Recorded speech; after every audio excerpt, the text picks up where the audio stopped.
Today it's time for a qualification match for the GSL Code S. This particular best of 3 determines who is going to be able to play in the most prestigious tournament over in South Korea. Now I'm excited for this match because of the man right over here in the bottom left hand corner. Playing with the blue Protoss pieces from Canada. We're looking at Trigger's main Nexus. Trigger has been getting really good over the last couple years, and he decided to make the trip all the way over to Korea to take on one of the world's greatest Zergs. Playing right here with the red drones, we have SHIN. And SHIN has been an absolute monster as of late. So let's find out exactly what ended up going down between these two, because I believe we should be in for a treat. With this type of match, it is extremely important that you just simply win. It is a best of 3. Generally speaking, for a series like this, the gloves are off. Now, we start apparently with a bit of a spicy proxy hatchery build here by SHIN. This is a major skill check. So this, by the way, is a best of 3 played at the end of a bracket, meaning that both players have already been taking down multiple opponents to get here. That means that this is not just SHIN being a bit of a cheeky boy and thinking, yo, this is just a round 1 match. Who's this Trigger guy? I don't know. Let's just play something funny. This is a serious game. Like, this is not him just, you know, messing around a bunch. Proxy pylon in the meantime too. This is just to block a hatchery. So SHIN's original plan was to go hatch into hatch. Now he's going to go hatch into gas into pool into another hatch, but that's going to be planted over at the 3rd. We will probably see a cancel on this base here for SHIN.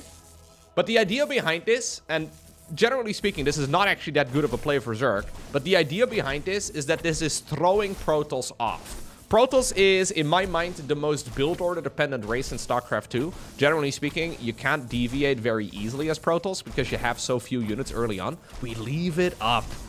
Massive disrespect here from SHIN. We leave it up. So this is the maximum amount of hindrance that you can do to a Protoss player. If you do this to like your average ladder hero, they are going to be completely confused about what's going on. Basically, SHIN is saying, yo, I can beat you even with a 350 mineral deficit. I don't care. I will pay for the drone. I will pay for the hatch. I will just play my own game now, and it'll be up to you to try and come back. I mean, I don't really mind this position. I feel like Trigger is perfectly capable of microing his way out of this. But of course, it does make the game a lot more complex. One of the problems here...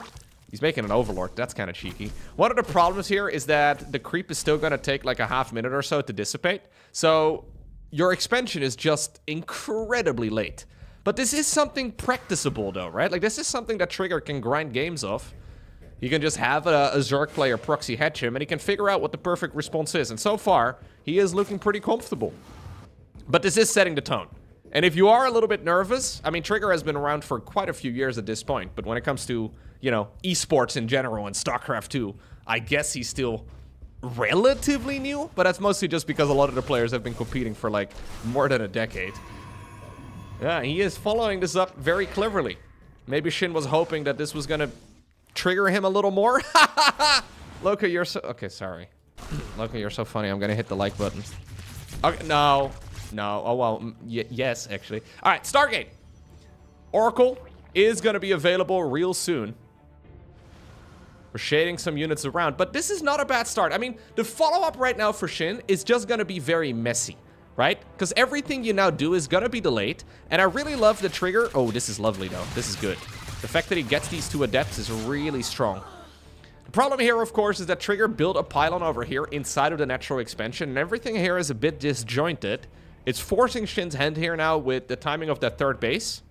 Trigger is going to have a difficult time taking a 3rd base of his own. Normal time for that is about 345. We're still going to try. Yeah, he's bringing the Oracle back home. Apparently happy to not deal damage on the other side of the map. And I'm sort of with him.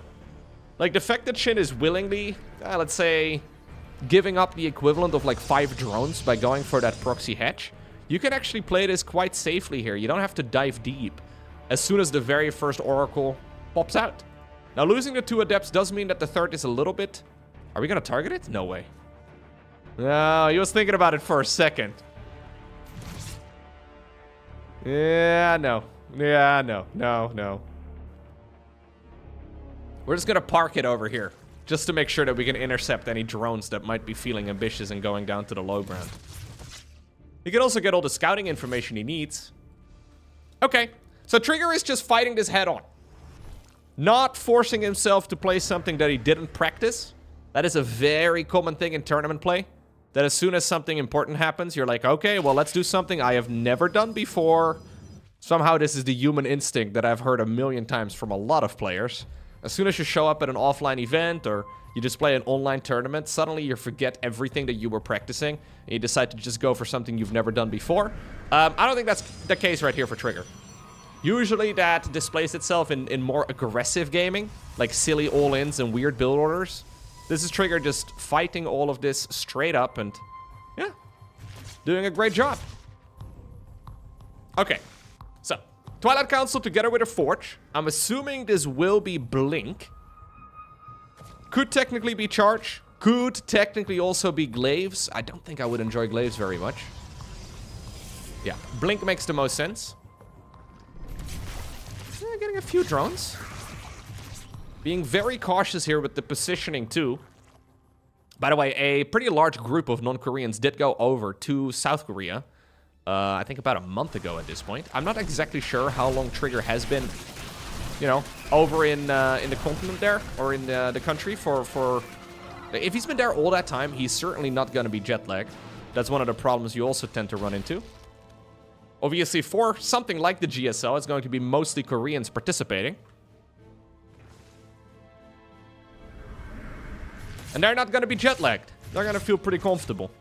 But I think that Trigger... I know that Rainer has been there for a while for sure. I can imagine that Trigger was already there as well when Rainer first went over. Or at the very least, I highly doubt that it was just like a fly in the morning off the tournament type of thing, right? Fly in the morning of the qualifier. Because all of this is looking solid. Okay, +1 coming up here together with Blink. In the meantime, SHIN has decided to skip on the Roach Warren, skip on the Baneling Nest, and go straight Hydra Ling. This is Hydra Ling with... Now, this could be good. This is Hydra Ling with +1 missile. Oh, good shoveling there with the probes. Only loses 3. I don't think there's enough damage here to kill that Nexus. Nah, no way. Honestly, the fact that he lost 3 probes there is really quite nice. So he did some clever stacking there on the workers very rapidly to make sure that they're all clumped up as much as possible. Usually, Protoss likes to go across the map at this point in time. Oh my god, look at SHIN, dude. SHIN is going full dark in this game. But so far, he's been halted. Spire on the back of this. That can be a real thorn on Trigger's side of the map. But, I mean, he's got Blink Stalker. It's very common to lead as well to, for example, Storm on the back of this. Now, this is going to be likely into Colossi, or at the very least a Robo Bay in a moment. No quick Storm. Hydra Ling, though, into Spire is a little bit uncommon. So, SHIN is going for the entire Zerg Book of Cheese here. All of the weird shenanigans. Trying to sustain those oracles. Hydras are very powerful. But obviously not nearly as microable as, for example, Stalkers. Okay, now ultimately, though, this has allowed SHIN to get away with the hidden Spire. If the Spire gets scouted, it's a real problem. But because Trigger has not been able to use those oracles for scouting duty in quite a little while, he has no clue about it. And this is now forcing the Canadian Protoss into an even more defensive position. Like, he has been forced to play defensively for a while. Is he going to be prepared against what will probably be about a dozen Mutalisks? Okay, Templar Archives is indeed coming. I like it. 4th Nexus here is not likely to stay alive. I think you just target it down and get it out of here. Yep. Cancel already preemptively by Trigger. SHIN does, by the way, have a 4th, but the 4th is only with gases. The idea with the gas is that he can save up as many mutas as possible. He's saving them, by the way. Like, he is planning on suddenly whipping out a ton of Mutalisks. Yeah. He's going to send them along the map, or around the perimeter of the map, taking the long route. Trying to make sure that Protoss has no idea that this is coming until these mutas are already in the natural expansion's mineral line. And that's the plan. And I think he might just be able to get there. SHIN is throwing everything at his opponent here in the first game. And I think he may be able to finally get something that sticks. Yeah, 8 workers is okay. Obviously, he didn't lose that many, right? He just lost a single muta, actually. Did saturate now that extra gas. He did also go into the +1 flyer upgrade. Lurker Den on the back of this too. Dude, I love what SHIN is going for here. It is extremely aggressive and very cheeky. Requires a lot of understanding to be able to pull something like this off. Because not only do you have to worry about your own game, you have to think constantly about what the opponent might be thinking. But now that, well, Trigger has been put into a very, very defensive position. He's going into a Lurker Den too. Can be difficult to transition into when you've, well, played this early game that he's gone for. Do we have a Storm? Yeah, we do have Storm, but no energy right there on the Templar. And at this point, the mutas are just kind of winning the war. Keep in mind that any muta right now that dies will likely be replaced with a Lurker. And now that Trigger is fully speccing into, well, anti-muta, right? That's basically all he's doing. Oh, he gets some of the Templar too. Oh my god. Oh, jeez, the probes. Oh, obviously it does deal friendly fire. Well, Trigger shit. Trigger said, get off my lawn. And ultimately the mutas are leaving, but that was very, very costly. Okay. Spine crawlers coming up. Lurkers here. Already done. New expansion at the bottom too. Trigger has not been able to do anything about it. And this is all just getting a little bit, yeah, a little bit tricky now. I really like Trigger's early game. After SHIN already pulled one of his stunts, I mean, he's gonna not enjoy the fact that suddenly there's a whole lot of lurkers. Now, they are not upgraded yet. Hive is not yet here. So this is Lair Tech lurkers. A lot of Zerg players have been going for this lately. The idea is that you counter the opponent's 4th Nexus, and if he gets the job done, that Trigger is gonna fizzle out very, very soon. Oh, no cancel on that Nexus either. Brilliant game here by SHIN. Really lovely work. Now, I guess Trigger's one saving grace is that the natural expansion was so super, super late because of the hatchery block that he still has some juice remaining. Generally speaking, at 12.5 minutes, you do kind of run out of minerals there already. Yeah, the main base is running low. Natural expansion, though, is only going to be good for a good couple minutes more, but he really needs a 4th. And this is the 3rd time that he's trying to take this base at the bottom of the map. SHIN has not let his foot off the gas in a long while. Trigger is finally at about 150 supply, which is quite good. But as soon as he is, there's the Zerg army once again, and it's only about half of the Zerg army. Now, this is nice. Getting that many lurkers caught in a stasis ward may just make the defense a bit easier, but I think SHIN just has way too much stuff. What a game here from SHIN, man. This reminds me a lot of Dark's playstyle. Hyper aggressive, very, very cheesy, but then also with incredible macro on the back of it and constant tech switches. It's not over yet, but Trigger is just in a world of trouble. Oh, wow. That's the first time I've ever seen High Templar kill something. With their auto attack, that is. They've killed many units with their spells, but...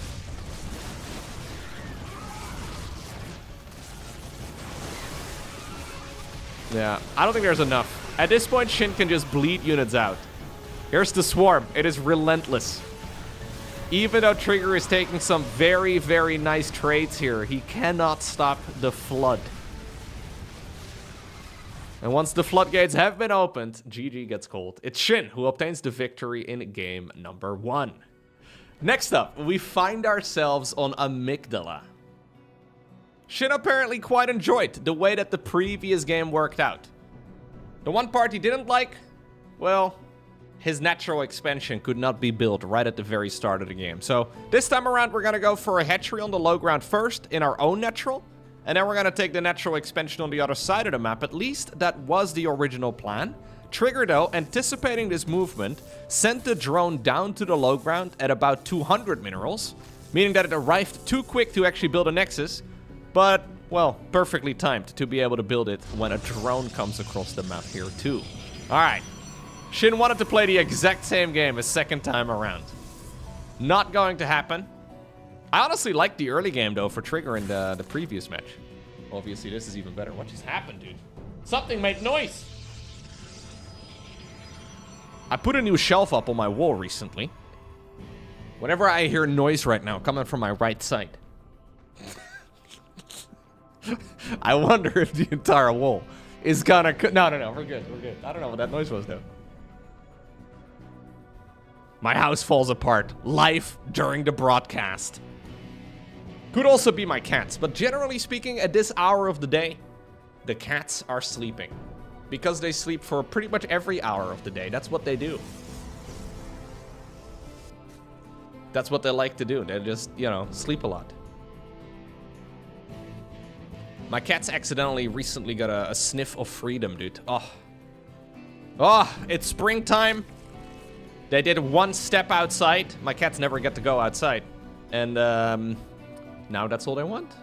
Now that's all they want. They're like, yo, the world is bigger than just these bunch of rooms? Say what? So now what you do is you sit in front of the door and you go, meow, meow, all day. I don't know how long it's going to take before they forget that there is an outside world. I'm hoping it'll be soon. Anyways, Stargate opener here for Trigger.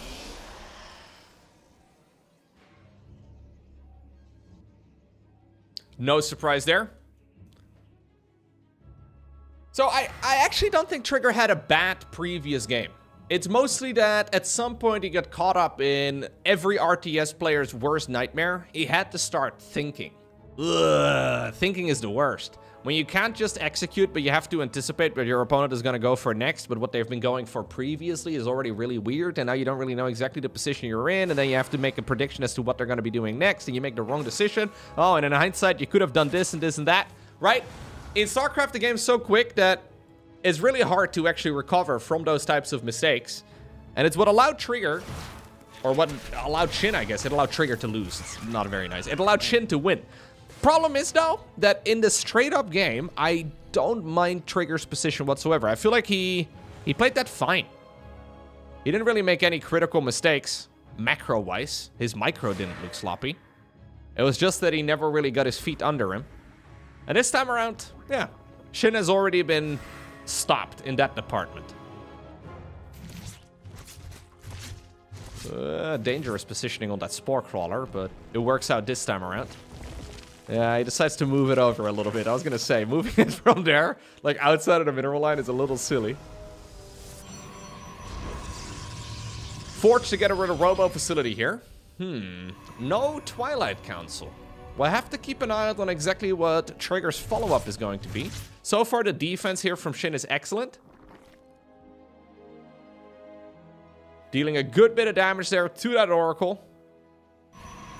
The norm, though, okay, is to go for the Twilight Council before the Robo Facility. So Trigger definitely has something in mind here. It's likely not going to be Glaives, because Glaives would hit very late. At the very least, in my mind, that doesn't really make a whole lot of sense. But we'll have to keep an eye out on exactly what he does here. +1 does start up. Lair also has begun on the other side of the map. It's about halfway done. Evo Chamber on the back of this at about the 5-minute mark. Are we gonna go for like a charge slot all-in? Is that the plan? Like Archon Zealot? Or we just do nothing? Also an option. Yeah, okay. It is going to be charge. Charge and additional gateways, and then, okay, a Templar Archives. I think that makes the most sense. Charge is not that long of an upgrade. And this is the type of stuff where you don't have to micro that much, you know? Just kind of a tech move, and then you look away from your screen and you let Tassadar take the wheel. It's really nice. Yeah, this is decent here for the Zerg. Getting a bunch of those Adepts, but as always, Adepts do fall off. He's maybe a bit afraid of like a Glaive Adept push. If this would have been a Glaive Adept follow-up, snatching a bunch of those Adept kills like that is pretty decent. Very good start. Okay. Infestation Pit right now on the back of this as well for Shin. He wants to go into a very fast hive, it looks like. And here goes the Overseer Scout, and I think it'll tell him the information that he probably should not be going straight into a hive. Although this is still kind of difficult to read, though. Okay, he sees additional gateways here. There's so many different flavors of Protoss at this stage in the StarCraft 2 meta that it's always difficult to put one-on-one together.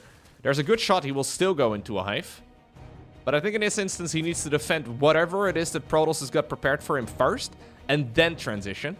Instead we're making 9 drones and a hive. Okay. So he got the scouting info, but you never really know, right? Like, there's 6 gateways here. He saw 2 additional ones. It's 8 gateways. 8 gateways on 3 bases is not that odd. He doesn't know the exact timing of the Twilight Council. It's always a bit of a guessing game. Now, this is odd to be giving away a couple of those units like that, but it's okay. I think you go. I think you gotta go, Trigger. We just warp in as many units as we can. We do a little energy recharge or whatever on one of those units if possible. Then we go for a push. Are we just gonna chill? Really? I mean, I guess that's an option. This just very much so, though, allows Shin to do whatever he likes. I think you have to go for at least somewhat of an attack.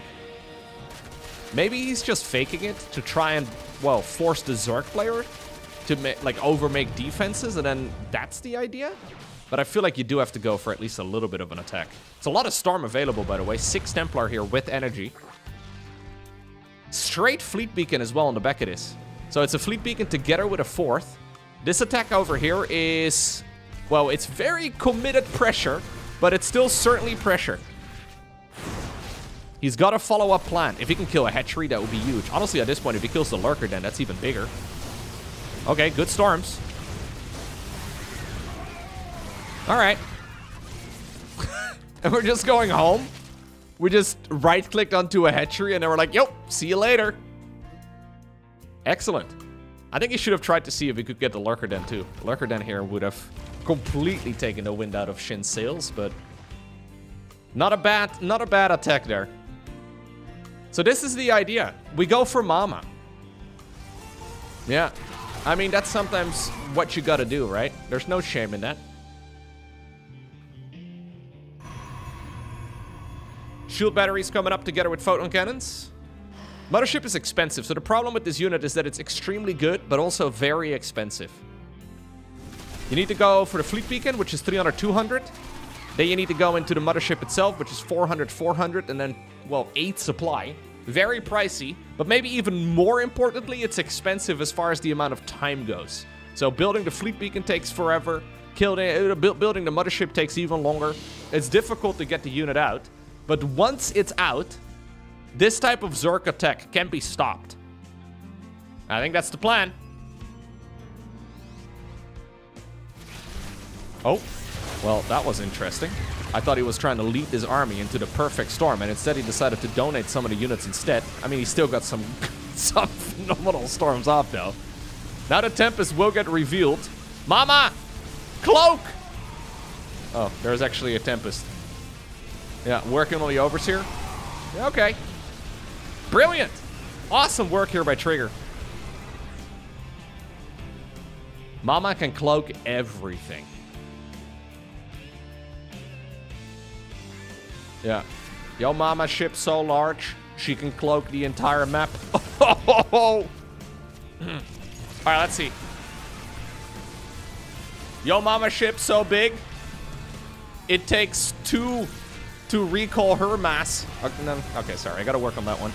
Storm's going down, but Shin, yeah, he doesn't have an answer. So Hydras technically shoot up, but they're not really an anti-air unit. You really do need a Corruptor transition at this point in time. This was certainly an early GG, though, from Shin, but we've been seeing this a lot from Zerg players as of late. And that means that this series comes down to Ultra Love. Final game in this best of 3. I decided to fast forward through the first 2.5 minutes or so. Mostly just because everything was as stock standard as it can be. Trigger to send a worker across the map quite early, but not early enough to delay the natural. Shin is opening up with a quick triple hatch. And I'm expecting we're going to be seeing that Oracle production. Yep, there it is. Once more here from the Canadian Protoss. Okay, So that was a cool game, though. Trigger taking a bit of a risk. But it worked out brilliantly, right? Like, he knew exactly what timing SHIN was going to hit.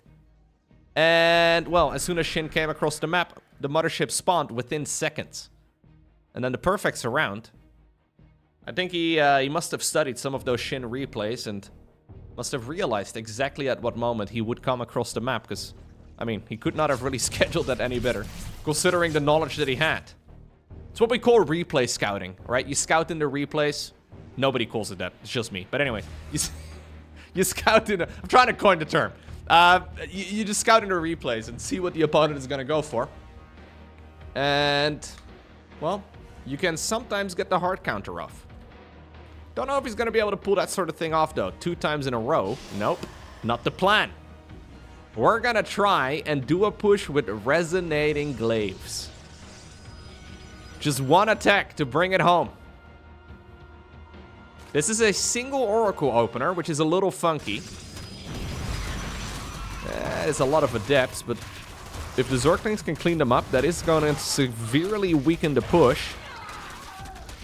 I don't think this is going to be enough, though, to kill the Nexus. Nah, not a chance. Killing like 3 or 4 adepts there, so it's 3 adepts for 11 links right before Resonating Glaives is done. Like, we're about a minute away. Maybe less. Very good, because this is basically just a straight-up attack speed improvement for the adept. And obviously, SHIN is planning on fighting them with much of the same tool that he just used against them, even though the surface area there was not ideal. Anyways, one thing that SHIN can pick up on here is that there's only a single Oracle. In the previous 2 games, he dealt with 3. It's a bit funky now to suddenly see Trigger go for something else.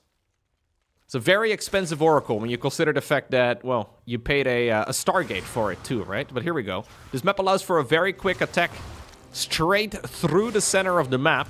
Resonating Glaives is finishing, but we do have the wall off completed.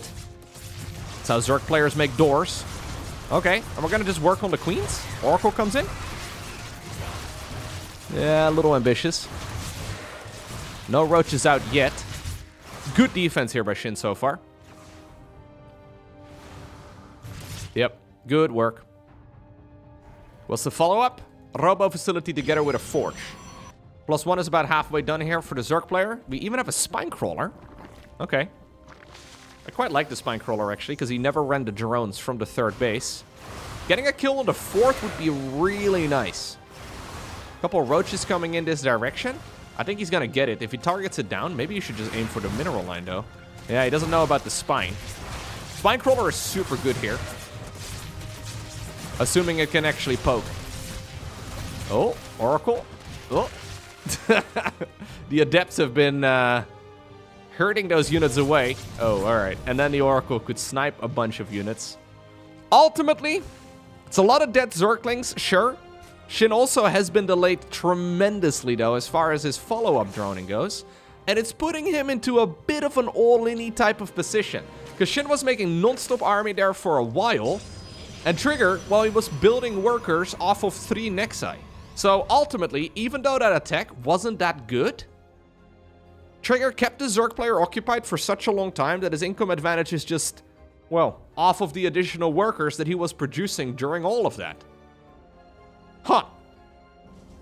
I didn't think Glaives was going to be particularly effective there, and I don't think it was, but it did buy enough time. And now suddenly, SHIN is really committed to this push. He should have brought the queens, I think. Not sure why we didn't bring the queens. I guess he killed the oracles. Good force fields, though. Lovely force fields. A little bit of overlap, but we can forgive that. I love the idea as well. Oh, we're just marching the ladies. All right, fair enough. I love the idea as well of the prism here. Still, though, you're going to have to juggle very, very well to try and keep this Zerg army pinned back. SHIN has not made any drones, by the way, ever since, well, he first saw that the adepts were coming across the map. He's been making non-stop army. The queens are on creep because of those overlords, dropping it down. Some nice juggling, though, out of Trigger. If this whole StarCraft thing doesn't work out, he can go work in the circus or something. I don't know. Yeah, Blink is just about a couple seconds away. Another Immortal popped out of the Robo facility. 8 workers have gone down, and I think a few more will maybe die. But as long as he keeps the Immortals alive, I think he'll be okay. There's not enough eco for Shin to really continue this attack. Yeah, so he is forced to back off, but now he loses those very important queens. Oh. Okay. Yo. I think Trigger just... Well, it's not over yet, but... I think he may have just done it. Because this attack is going to be very difficult for Zerg to hold. Problem is, while Zerg is here, right? They're obviously making non-stop army. While the Protoss is on creep, they need to make non-stop army. But economically speaking, Trigger is still fine. He's doing the same thing that he did just now with the Adepts. Yeah, he's just saturating the base, and maybe he'll even go for a fourth. He doesn't really have to, though. He could try and put all of his eggs in one basket. He's got 8 gates. He didn't go for charge, so it's a little bit tricky, but he does have glaives, and he does also have blink. So if he just makes non-stop army here and tries to go for a push, he'll be in a very solid position. Still, he did lose a lot of sentries, though. 3 of them. It's okay, I guess. I think you go. He's playing it very conservatively, though. Yeah, this is one of those moments where you can kind of start doubting yourself a little bit. I think you just go. I think you just send it. But he's now been hesitating for a while. Chasing down like 6 Zerglings there with his entire army. Very unnecessary. He did also build a 4th Nexus, so he can't do a full warp in now. Using that Prism. If Shin can bile it down, there is a very real opportunity that he can just, well, stop this attack dead in its tracks. But the unit count, though, is still looking so freaking good. This Immortal, 21 kills if I saw correctly, 22. This bad boy has been alive for a while. Stalkers aggressively blink forward. GG gets cold. And Trigger, he qualifies for the GSL Code S. Now, the GSL qualifiers, they do use a double elimination bracket. So we have another best of 3. Spawning right here in the top right-hand corner. You know him, you love him. We have none other than Shin. Hopefully not too frustrated after that previous set of games. Because honestly, he played really well. It's just that his opponent, well, he played slightly weller. I think that's correct English. His opponent, though, this time around, spawning right here in the bottom left-hand corner, playing with the blue Zerg drones. He goes by the name of Rogue. Rogue going up against Shin. Okay. Sprinkling in a little bit of Zerg versus Zerg. It's good for you, okay? Eat your veggies. Watch your CVZ. Look at Shin. Going for a 15 hatch. Rogue going for a 16 hatch. What? Actually, did they go for a differently timed hatch? Nobody knows. Anyway, the mirror matchups in StarCraft 2, I've casted quite a lot of them over the years, and if I upload them as a dedicated video, I notice the video views are significantly lower. But on the flip side, I've noticed that when I kind of mix them in as part of another video, and after, like, say, like a best of 3, like, for example, like, I don't know, say, for example, a Shin versus Trigger match, if I then add a ZVZ at the end of it, a lot of people stick around to watch. Appreciate you. All right, let's see. We can get a nice little update on where ZVZ at the absolute highest level is currently at. Now, this is Korean ZVZ. Korean ZVZ in general is very aggressive. You have players like, for example, Sarrel on the European end of things. Usually a little bit more passive. Usually a little bit more of like a, I'm gonna defend whatever you're doing and then try and overwhelm you later on into the game type of approach.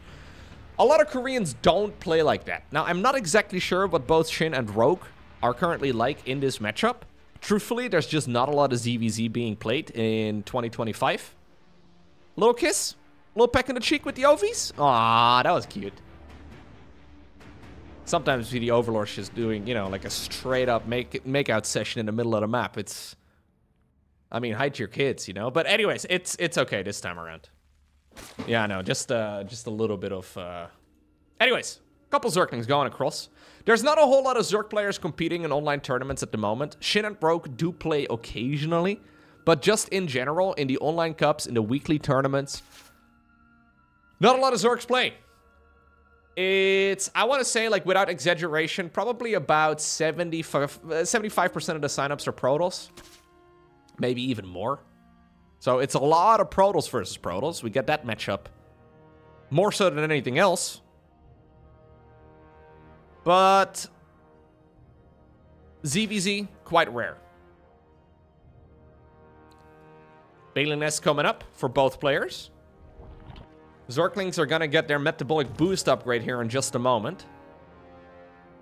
The question is very much so, who makes more Zerglings than the other? So in this matchup, the player with more Zerglings can always be the aggressor.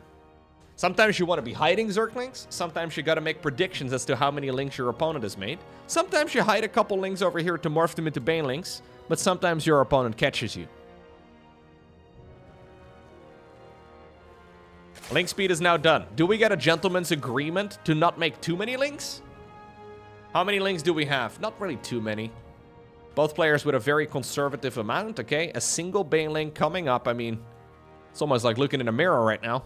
Top right-hand corner, pretty much identical to the bottom left. We do have a Roach Warren coming up right now for Shin. Wouldn't be surprised if Rogue builds one as well in just a second. Okay, getting a baneling there is good. Generally, you want to be trading at least like 3 Zerglings or so for a single baneling. 1 link for a bane. Very efficient trade. But obviously the scouting was still denied, and that's ultimately why that baneling was made in the first place. Roach Warren as well coming up here for both players though. So Rogue a little bit later on his, but that doesn't really matter. He's been spending his additional resources on some faster drones instead. And so far as Zerg versus Zerg goes, this is quite a passive game. Neither player really full sending it. We do have a cheeky little Ling now run in, and Shin will see the timing of the opponent's lair. Decides to respond with his own lair.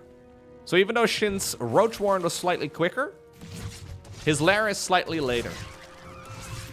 All of these are very small differences.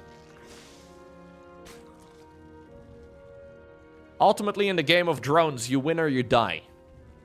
There is no middle ground. If you try to play it perfectly, if you try to net Stark it, you know, you try to be safe against everything, you will lose the game of drones. It's very difficult to be safe against everything. You're always making these calculated decisions. Shin decides to go for a push, but this is mostly a fake out. So he's mostly just showing his opponent's OVs that there are a bunch of roaches out on the map. But then at the same time, he moves them back home. So the idea is to try and spark a full-on defensive play from the opponent, which so far Rogue has sort of walked into. And he's finding himself now a few drones behind. Okay. Finally, we get something a little bit more decisive. Shin has decided to go into a Spire. Rogue still playing Roach Ling only. There is a moment where, like, roaches can actually kill mutas. In the sense that, like, even if you have, like, 8 mutas out, they take quite a while killing roaches. So if Rogue can actually open the floodgates and just send in a wave of roaches, it can take forever for the player with mutas to actually clean them up. Rogue is doubling down on the roach production now. We do have an Overseer here being sent in. Shin probably would have liked to skip it, but he needs to know whether or not there is a Spire as well for the opponent. Not the perfect scout. He sees the timing. Shin does play, of course, with the Diva Announcer.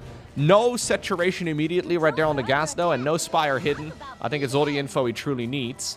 I believe, though, that just now, Rogue did send in, yes, a scout as well into the opponent's main.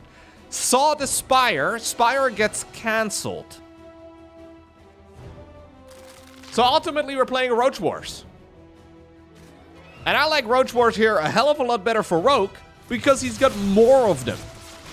Yep, and he knows it. He knows that his opponent has been getting cheeky. Aspire is 200, it's quite expensive. He also knows that he's been slightly winning the early game. A lot of banelings were produced right here for Shin. An extremely expensive set of units, though, to produce to try and shut down those very beefy roaches. Rogue had the units selected. He could have microed them, but he decided not, because it wasn't really worth his while. He would much rather have the roaches just straight up firing. Drones are pulled away too. Defensive spine crawlers were produced. And at this point, I mean, Shin is losing too many units. Ultimately, he lost 12 drones. Funnily enough, he ends up with a identical... he ends up with an identical amount of workers. Shin now believes that the reverse Uno has worked, and he decides to go into a second Spire after canceling the first. He believes that his opponent has not respected it, and therefore, well, he can get away with making the Spire again. This time around, he'll probably let it finish. Interestingly enough, Rogue had not quite respected it yet. But he decides to just make a safety Hydra den just because he can. He did obtain a small lead after that previous skirmish. You know what? Even in Roach Wars, Hydras are still very handy. Especially with the range research, they can shoot over your own roaches, so they can actually fire away at whatever they're trying to target. You do just have to make sure that you don't make too many Hydralisks, because if the Hydras have nothing tanking for them, it becomes a very messy fight. He's making a load of them now. If it would have been Mutas, he would have seen them already. Now he spotted a Hydralisk. Does Shin decide to cancel the Spire a second time over? No. Okay. It's done. He doesn't really have a lot of gas, though. I'm not sure if the Spire really is that useful. I feel like Shin is doing a lot of similar moves as he did against Trigger just now. But Rogue has been extremely solid. And ultimately, even though the supply count and the worker count and everything is slightly even, when we have a full-on fight, and Rogue is gonna have his engagement with Hydras, and Shin is gonna have pure roaches, it is very likely that the player, even if it's just like a dozen Hydras mixed in, it's very likely that the player with the Hydras will end up obtaining the victory in the engagement. Shin did spend a bunch of his gas too on Ravagers, meaning that he's not gonna have that many Mutas. Yeah, so this is ultimately one cancelled Spire, then one finished Spire to make 4 Mutas. He's gonna be able to obtain map control with it at the very least. The Overlords have all come back home. But in a straight-up engagement, I'm liking Rogue's position quite a bit better. Tunneling Claws coming up as well here. +1, +2 for the ground units. Shin believes that now that he's got map control and there is absolutely zero vision for the opponent, that he can maybe make a move. This, by the way, is what we saw as well earlier. It's a glitch on ley lines. A little bit messy. All right, let's see. Here we have that engagement. Hydras in the front is the worst case scenario for Rogue. He decides to push through, dodging as many of the biles, fights his army straight up. Hydras are all engaged. Man, what a what an engagement here. Extremely messy. Obviously, the Defender's advantage here is extremely solid as well for the player in blue. His units will just simply spawn closer to the engagement. Okay, it looks like ultimately Shin did end up obtaining the advantage in that fight. Now the Defender's advantage, though, will kick in. Mutas going to town up north. They did spot that there is some mining going on at the 4th. Shin knows that defensive units are just about to spawn, so he decides to go back home.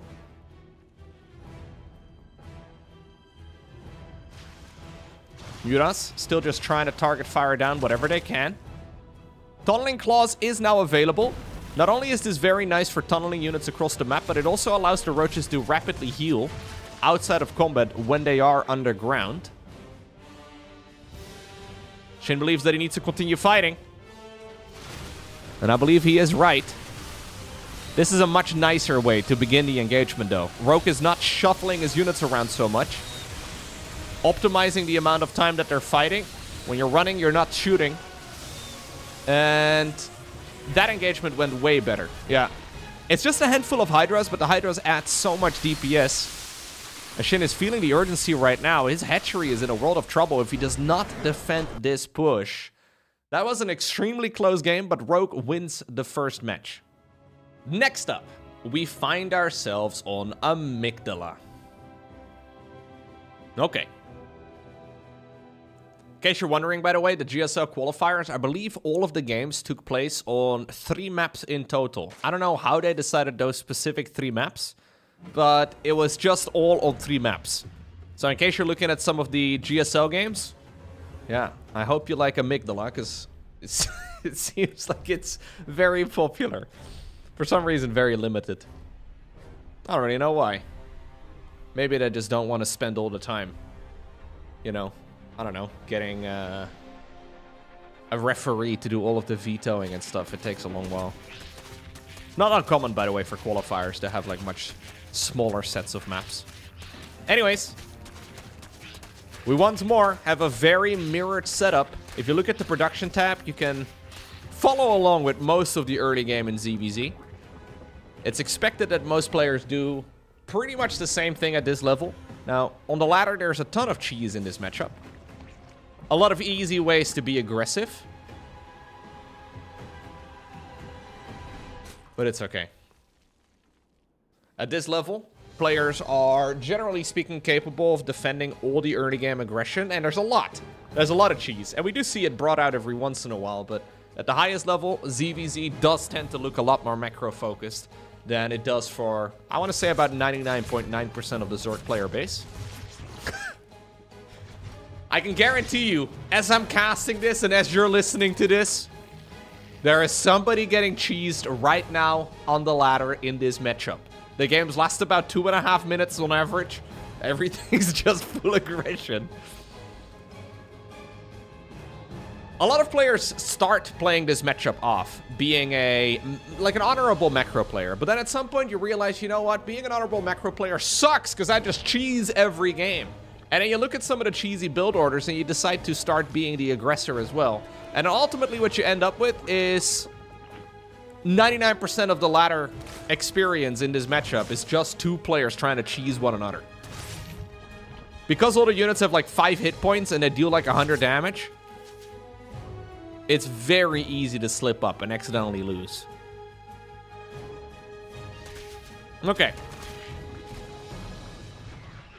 Evo Chamber for both players. A Wolof in the natural expansion for both players too. +1 melee here for Rogue this time around. Rogue, by the way, has 2 openings in his wall. I hate everything about this. This is not intentional. There's no way. Yeah, no, the more I look at it, the more I hate it. Anyways, Rogue has decided that after that previous game, he's gonna show Shin how to play Mutas. Now, interestingly enough, we have melee researching 2 here for Shin, so I'm assuming we're also, yep, we're gonna erect a spire inside of the main base. Let's see. I think that's the perfect verb, by the way, to use for building a spire. Anyways, Overseer cocoons are gonna, of course, be available. I'm expecting them for both players. The thing about Overseers is that, yes, you can scout, but also in this matchup, if you don't make an Overseer, it is very telling. It's very obvious that if you don't make an Overseer, that you're likely gonna be spending your gas on something else. That's how important gas is. When you're playing Muta versus Muta, if you skip an Overseer, you end up, generally speaking, with more Mutas.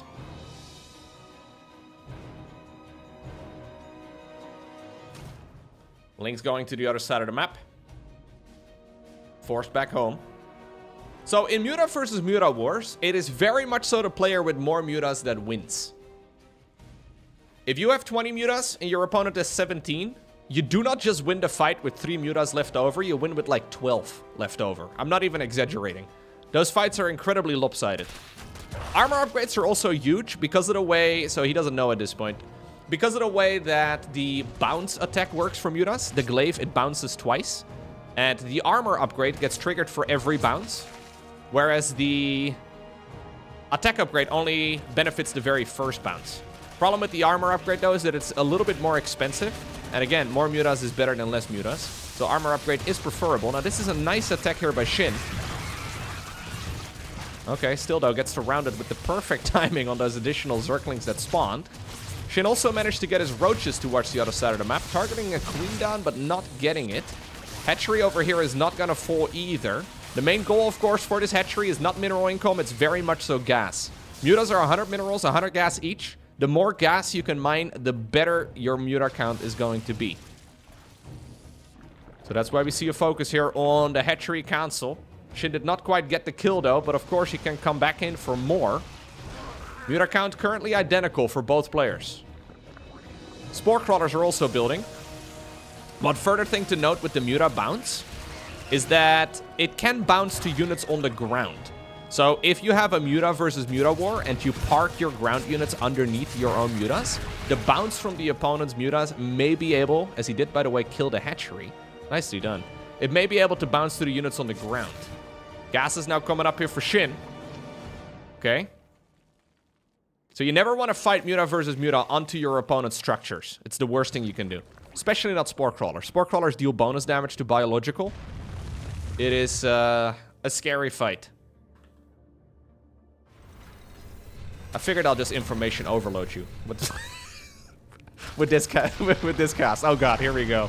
This is one of the dumbest things in StarCraft 2. It's the same in Protoss versus Protoss. When you have Phoenix Wars going up against more Phoenixes, life gets very messy. Now, in the meantime, Shin did get a kill on this hatch. But again, minerals are very negligible. You don't really need minerals. Rogue has been fighting a little bit better in the straight-up engagements, but Shin does now have that bottom base mining. So his gas income is quite a bit bigger. At this point, though, Rogue is leading the muta count by about 5. Armor upgrade right now for the both of them on the back of this. The reason they engaged is likely because +1 had just finished up for the both of them. I didn't look at the production tab there, but I think that's probably what happened. Rogue has realized, oh, he gets a muta there, that he likely has a muta advantage. So he wants to dance. A couple more Zerglings go in, and actually a ton of drones have just died. Aggression all around the map. I mean, drones are not super important as long as the gases are mining, but when you kill 20+, that is, of course, significant. You know what? Rogue, this isn't supposed to work like this. You're the one behind in the base count. So generally speaking, that means you're the one defensive, but... Huh. He just killed 29 workers and he's winning the muta war. Oh god, these games are on a razor's edge. Now there's a Zergling run by on the other side of the map, but luckily here for Rogue, he made a spine crawler. And that suddenly made this entire game, well, get flipped upside down. What a fight. What a set of engagements here for Rogue. Rogue is such a dangerous player. He obtained the victory, 2-0, over Shin. Oh, so during that first fight, where the mutas engaged, Rogue had +1, but Shin didn't yet? Ah, that explains the muta advantage.